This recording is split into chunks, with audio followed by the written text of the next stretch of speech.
Next we want to tie it up.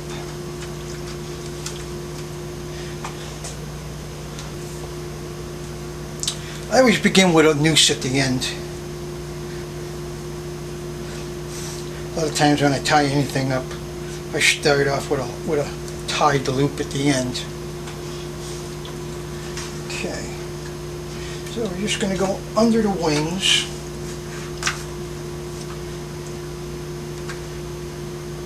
And we're going to get our string centered.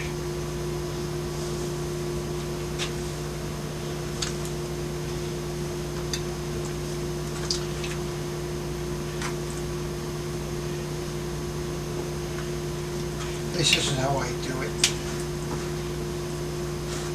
And we want to close our drumsticks. You want to make sure you tie it real good. You do not want this thing coming apart when it's cooking.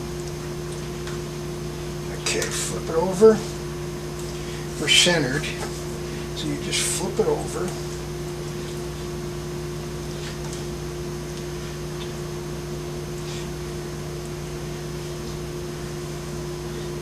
Just loop it around here, one twist, to be able to pull it back to the tail. Okay, there. And I loop it again here to hold it down, and then I go for my wings.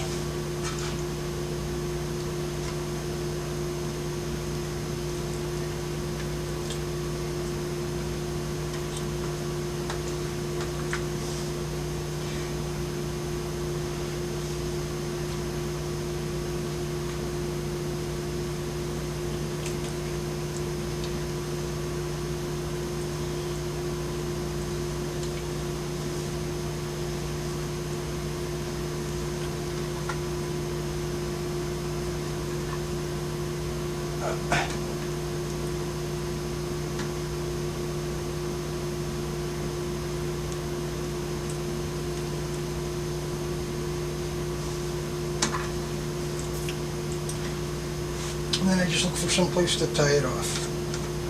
Applesauce is all squishing out, making it slippery.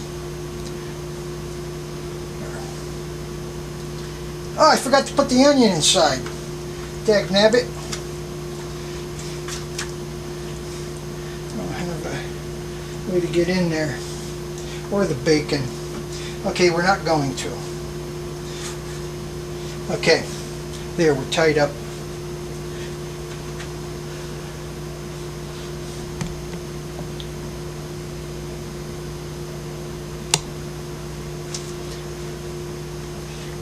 Next we want to wrap this in tin foil.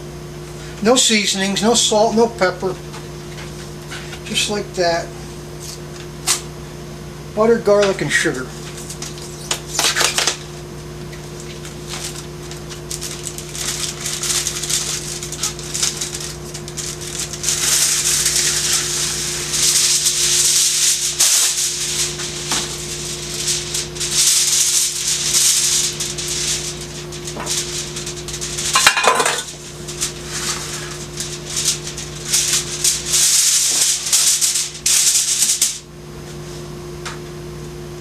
Yeah, that's a plump little devil.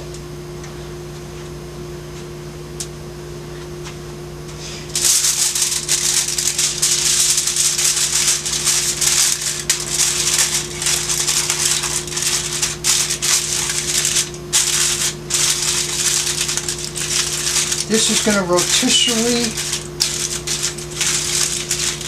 steam and baste. It's really the recipe for a refrigerated bird. That's really what this is. I do it for a turkey. This is my first time trying this with a chicken, which is real small. It may not even last till tomorrow.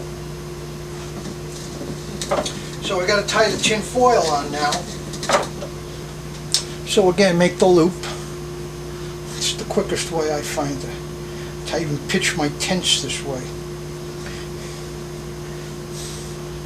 Take your lasso, and this string could catch on fire, so you want to oil this string once you get it inside the cooker. There.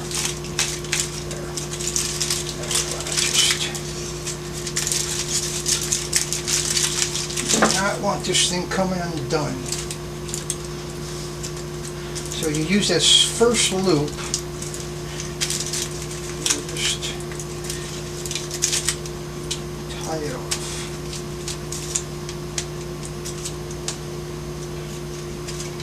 Some of the grease will come through the tin foil, but not enough to save the string. The string will catch on fire. You got to remove all the little ends, no little hanging ends. They'll touch the burner and catch on fire. We need one more piece.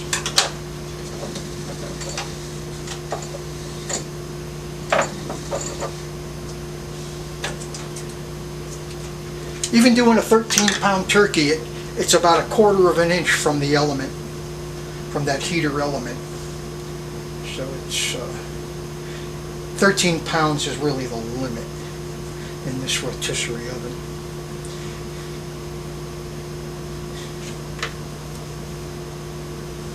Okay, so now we want to go this way.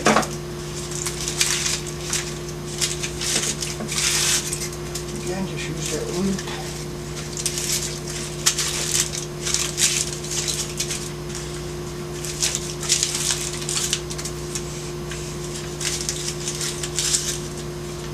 And you kind of want to knit all your work together.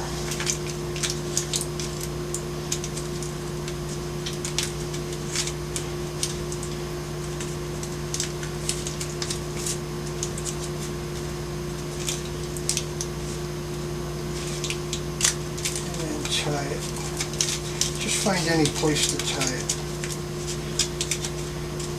A couple of, I think they're called half hitches. A couple of half hitches.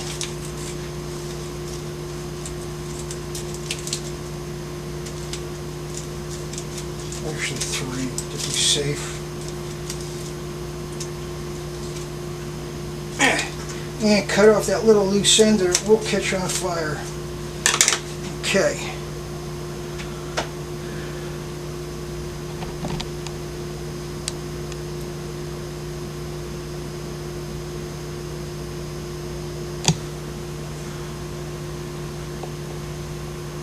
Okay, what we're going to do next is mount it onto the rotisserie.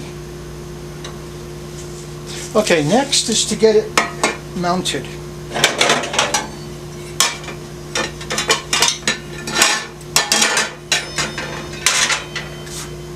You want to center the bird. So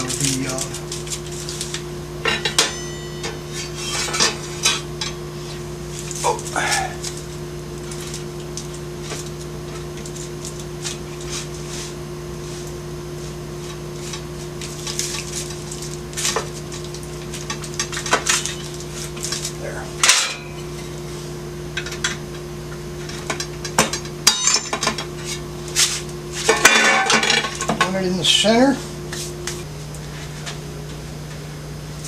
and then we're going to place it inside of our rotisserie. It hinges with a gear in the back. Make sure you're centered. You can start it first without turning the heater on. Okay, the chicken is centered, but I want to make sure it doesn't hit anything as it twirls. So this has a button for heat off rotation. So we're going to just try it.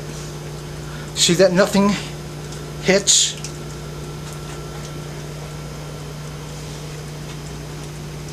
Okay, it's good. Oh, I want to oil my string.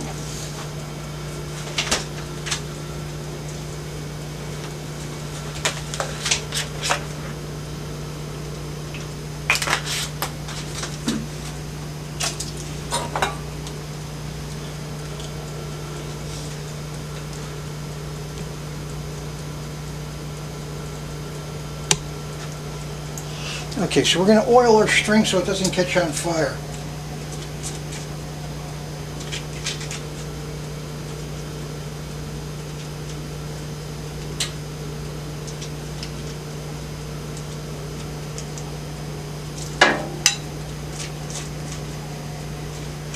And it will catch on fire. You do not want to stop in the middle. Rotisserie. Okay. There, it's soaking wet with oil.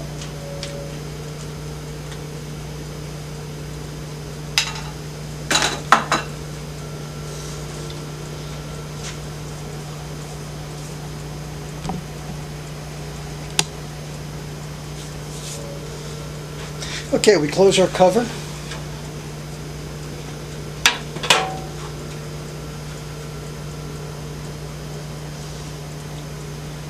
And we switch it to normal rotation, which is heat.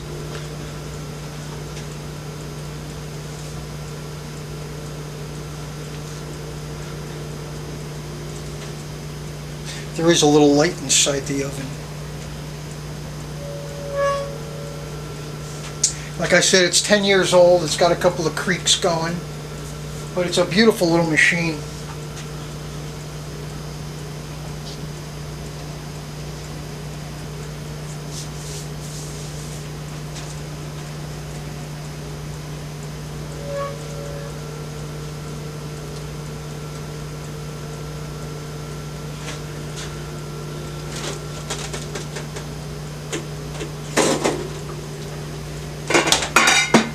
Okay, 20 hours, 41 minutes later, it's in the rotisserie, having been brined, injected with butter garlic, injected with applesauce. It's going to baste in steam. It's going to reach a point of being steamed, which is no good. So all that's got to come off, and then you got to go to work on the outside of the bird. So we're going to set our timer.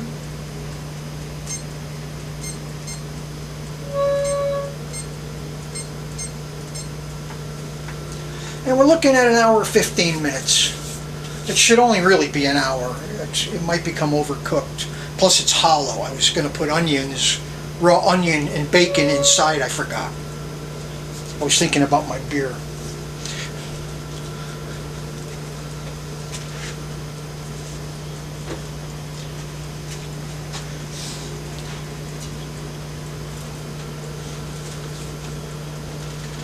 Oh!